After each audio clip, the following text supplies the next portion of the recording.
محبت کی.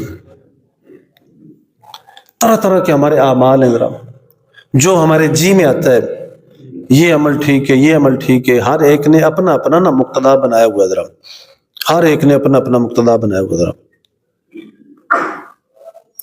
قرآن مجید میں ایک مقام ہے جس آیہ مبارکہ کا مفہوم یہ ہے کہ ہر بندے نے نا اپنا ایک راستہ بنایا ہوا ہے، اس پہ وہ راضی، اس پہ وہ خوش ہے.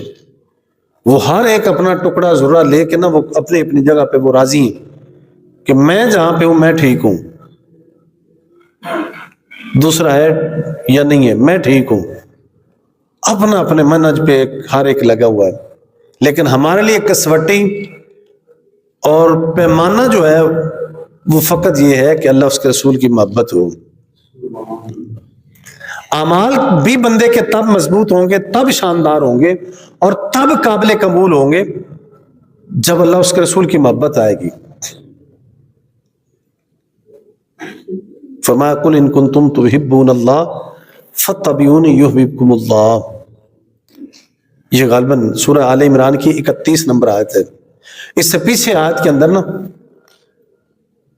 کفار کا تذکرہ چل رہا ہے کہ بعض ایسے کافر بھی تھے جنہوں نے دعویٰ کیا کہ اللہ سے تو ہم بھی محبت کرتے ہیں. انہوں نے بھی یہ شور بپا کر دیا کہ اللہ سے تو ہم بھی محبت کرتے ہیں. اللہ رب العزت نے اس اگلی آیت میں اپنے محبوب سے ارشاد فرمایا قل ان کنتم تحبون اللہ فاتبعونی یحببکم اللہ.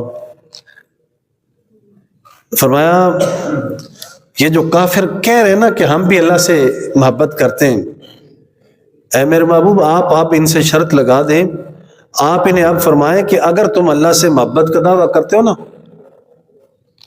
تو پھر میں محمد کی اتباع کر لو. اگر تم نے میری اتباع کر لینا تو میرا اللہ تمہیں اپنا محبوب بنا لے گا. ذرا سمجھ آ رہی نا آپ کو؟ ذرا فرمایا پچھلی آیت کے اندر کہ بعض کافر بھی تھے جو محبت کا دعویٰ کرتے تھے. اب ان کو اس آیت کے مفہوم کو اب بھی لے کے آگے آ جائیں ذرا. اب اکثر ہم میں بھی ایسے حضرات ہیں ذرا جو ہم بغیر عمل کے جو ہم نعرے مارتے ہیں، تھوکے نعرے مارتے ہیں، ذرا شور و گل کرتے ہیں کہ ہم اللہ سے محبت کرتے ہیں. ذرا جیسے ان کے لیے وہ ارشاد تھا نا ویسے ہی وہ آیت، اس آیت کا تقاضا وہ ہم سے بھی ہے. وہ آیت ہم سے بھی یہی چاہ رہی ہے کہ اگر تم اللہ سے محبت کا دعویٰ کرتے ہو نا، کہتے ہو کہ ہمیں اللہ سے محبت ہے، تو فرمایا آؤ میرے محبوب کی اتباع کر لو. اگر تم نے میرے محبوب کی اتباع کر لی تو میں خدا تمہیں اپنا محبوب بنا لوں گا.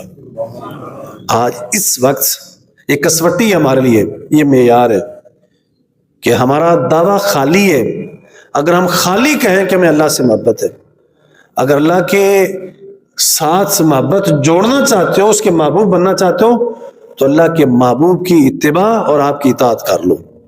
تو سمجھ لینا کہ تم نے اللہ اس کے رسول کی محبت کو پا لیا ہے. اگر اللہ اس کے رسول کی محبت عمل کے ساتھ نہیں آئی نا تو سمجھو کہ پھر کچھ بھی نہیں آیا. حضرت صبرہ بن ابی فاقہ رضی اللہ تعالیٰ عنہ ایک صحابی حضور